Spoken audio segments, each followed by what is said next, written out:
Testing our hormones is so confusing. In this video, I'm going to go through what to test, how to test, to get the most accurate results. I can't tell you guys how many patients I've had that have had inaccurate results with their hormone testing to leave them spending hundreds of dollars and feeling incredibly frustrated because we can't really use any of the information. So stay till the end to learn exactly how to test your hormones. If you haven't hit the subscribe button yet, hit that button to be notified anytime I post new content related to women's health, hormones, or holistic health. All right, so here's one of my pet peeves on the internet. People say hormones and they're like, let's test our hormones. You guys, there's hundreds of hormones in our body. There's so many different ones. We gotta narrow it down to know exactly what hormones we're testing based on the symptoms and based on the data that we wanna know. There's also so many ways to test our hormones, from blood work to urine to saliva to home-based testings to in the lab. There's a million different things and it's super confusing for women. And unfortunately, a lot of women actually have to advocate for themselves to get these things done, leading most women to just throwing in the towel because they don't know. Rightfully so, not your job, but I want to share with you a little bit more information so that you do have some ideas. First, let's kind of go over what hormonal imbalances look like, because that's the first kind of step, as I think a lot of women think of hormones and they don't really know what symptoms that is, other than maybe like infertility potentially, or like weird periods. Hormone imbalance can look like anything from weird periods like heavy, crampy, clotty, irregular, and ovulatory, a lot of PMS, so a lot of like breast tenderness, bloating, headaches, anxiety, depression, mood swings, all of that. It can also look like sleep issues, so not being able to fall asleep or stay asleep well. It can look like energy issues. It can look like waking up groggy or staying groggy throughout the day, feeling exhausted. It can look like having an afternoon energy crash. It also can look like mood stuff, so like anxiety, depression, mood swings. It can look like insulin and blood sugar dysregulation, where you're feeling hangry or feeling like your blood sugar's dropping. It can look like so many different things, and that is all symptoms usually regarded to hormones. So if you're having any of that, this video is for you to learn how to test that. Obviously, also, if you're having hormonal diagnoses like insulin resistance, like I mentioned, or PCOS, endometriosis, hypothalamic amenorrhea, high prolactin levels, hypothyroidism, those are all hormonal type of diagnoses as well, in which most women would benefit from knowing a little bit more about what their sex hormones, stress hormones, insulin, blood sugar hormones, thyroid hormones are doing. When we're talking about sex hormones, there's a few key ones that most people look at. Most people want to know what their estrogen, progesterone, testosterone, and DHEA is doing. Those are common blood work tests for knowing like period issues, PMS, PMDD, those types of things. However, those hormones change very rapidly throughout the cycle, so you really need to know what you're testing when. In general, there's a few times to test those hormones. If you're not, I want to repeat this, if you're not checking progesterone, you're gonna want to test it either day 3 of your cycle. So remember, cycle day 1 is the first day of your period. Cycle day 3 is a good day to look at your estrogen, luteinizing hormone, follicular stimulating hormone, and anti-Mullerian hormone. Those are all great times to look at that. If you want to look at your progesterone level, and this is the thing that most people miss, so many practitioners miss this too. Progesterone is only produced from ovulation. So if you're on birth control, if you have an IUD, if you are not ovulating, if you're not checking ovulation, this is probably going to be inaccurate. You want to check your progesterone 5 to 7 days after ovulation. That's the only good time to check it throughout the entire month. And if you check it outside of that, it's probably going to look like it's bottomed out, and that prompts a lot of unnecessary intervention with like hormone replacement therapy and things like that. So make sure that you're getting your progesterone level at its peak so that you know at the highest level of progesterone, this is what it is.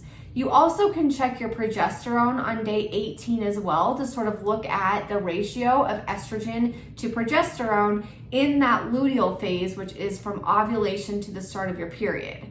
So again, for sex hormones, you either want to look at them on day 3 of the cycle or about day 18 to 22 or 5 to 7 days after ovulation. I hope that wasn't confusing because that was a lot of information, but that's really when you want to test hormones for sex hormones, is like I said, day 3 of your period or 5 to 7 days after ovulation are the good times to check your cycle or your sex hormones.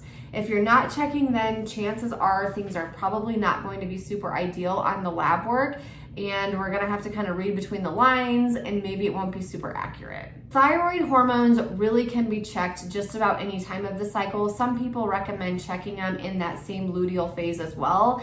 I think it's fine to check thyroid hormones anytime. It doesn't need to be fasted. Most of the time, thyroid hormones are best seen with blood testing. When you go in for your thyroid lab work, I like to look at TSH, which is thyroid stimulating hormone, free T3, and free T4. If you have any indication of an autoimmune condition like inflammation or any family history of hypothyroidism or hyperthyroidism, I also like to look at antibodies. So there's 2 types of thyroid antibodies that are also really beneficial to know, since most people with clinical hypothyroidism have some elevation of their antibodies leading them to Hashimoto's disease. For blood sugar hormones, you want to look at these fasted. So there's 3 different blood tests that you can look at. One of them is fasting blood glucose. This one is fine to look at, but it changes really rapidly depending on so many different factors, from exercise to sleep to food to alcohol to what timing of food you ate, all of those different things. And it's just one day. So I kind of like to look at that with multiple different readings. Or I like to look at a hemoglobin A1C. Hemoglobin A1C is a nice 90-day snapshot into your fasting blood glucose. So it's a really good range of what's it about been over the last 90 days, and then we can kind of go from there. In terms of the reference range for that, the reference range is about 5.7. Under is fine and sort of gives you the green light to go on.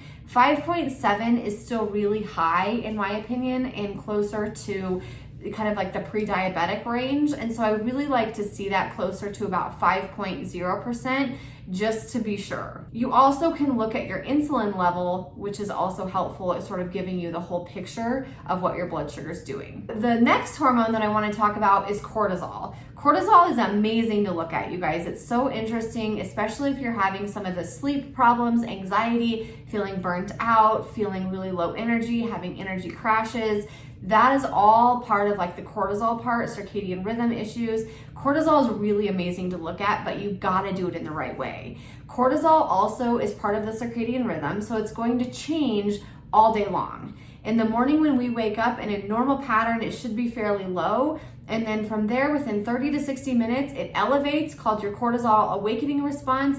And then from there, it sort of gradually trickles down to the evening so that you're tired and can go to bed. It bottoms out overnight and then kind of repeats the cycle the next day. So if you're gonna do a blood test for cortisol and you're just gonna test it kind of first thing in the morning, you really have no idea what it did before that or after that. You have no idea if it was at its highest point, a low point, what it did the rest of the day. In my opinion, fairly inaccurate, and we don't really know what to do with that. So it's good at diagnosing like Addison's or Cushing's disease, which are 2 very extreme forms of high or low cortisol. But in terms of most people who are just stressed and having those symptoms, most people aren't diagnosed with Cushing's or Addison's disease. They're somewhat in this gray area between normal levels of cortisol in the circadian rhythm and really high or really low. And so in that regard, I really like to do either a dried urine test through the Dutch test company or saliva-based testing that you can test multiple times in the day.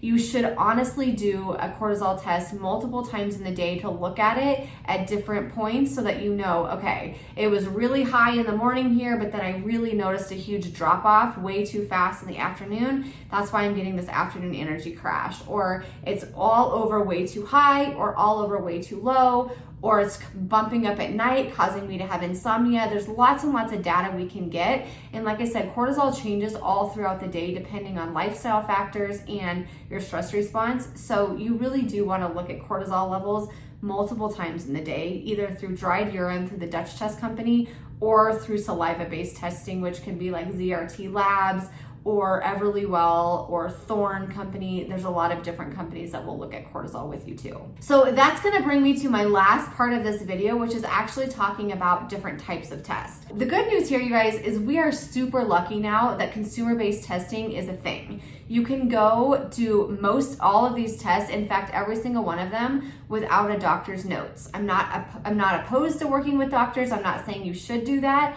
But if your doctor is really resistant and you want to know what this is, you certainly don't need a doctor's orders anymore to order your own lab work. There are companies like Let's Get Checked, directlabs.com, and even Quest will let you order some of your own blood work, and LabCorp Pixels will also let you order some of your own lab work. So all of these companies are just normal blood work like you would get from your doctor that you can actually get without a doctor's note. There also are different companies like Precision Analytical with the Dutch test that's going to look at your sex hormones, organic acids, your stress hormones, melatonin, a whole bunch of different things. And for this test, you really do need to work with a practitioner that knows how to read a Dutch test because it's super confusing. And if you've looked at one, you will know that you're not going to know how to read it unless you're trained to read it. So I offer those in my own practice, but you want to work with somebody who definitely orders the Dutch test for you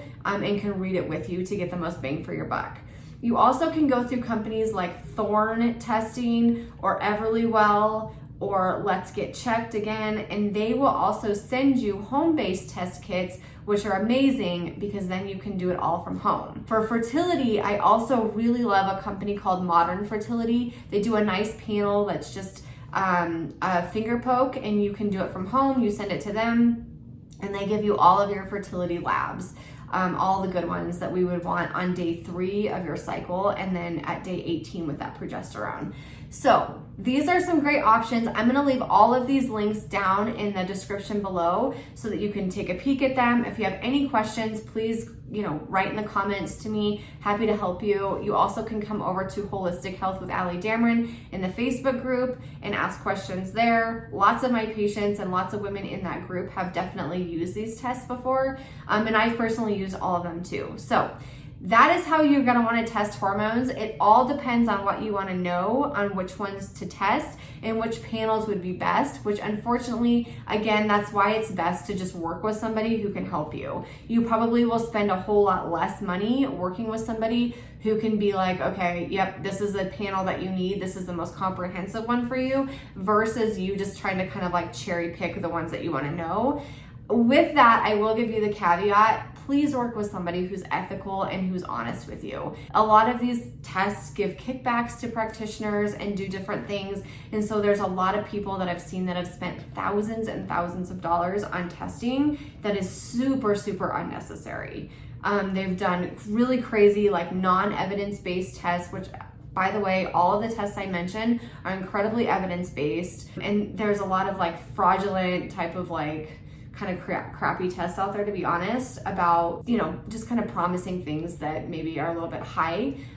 So you want to just really make sure that you're working with a practitioner that is honest and ethical with you and won't try to sell you smoke and mirrors and won't try to sell you things that you don't need, because that's definitely very rampant in my own industry. So I hope this was helpful for you guys. I am actually going to create a resource on testing for hormones because I know how confusing it is. And so I want to get that created, and I will definitely put that in the Holistic Health with Damron Facebook group for sure, and get you guys going for that too. If you haven't subscribed yet, hit that subscribe button to be notified anytime I post new content related to women's health, hormones, or holistic health. If you haven't joined my free Facebook group, Holistic Health with Damron, come over and join that. I'll leave that link in the description below as well. I would love to have you. And like I said, you can ask me questions. So hopefully you guys are having a great day, and I will see y'all in the next one.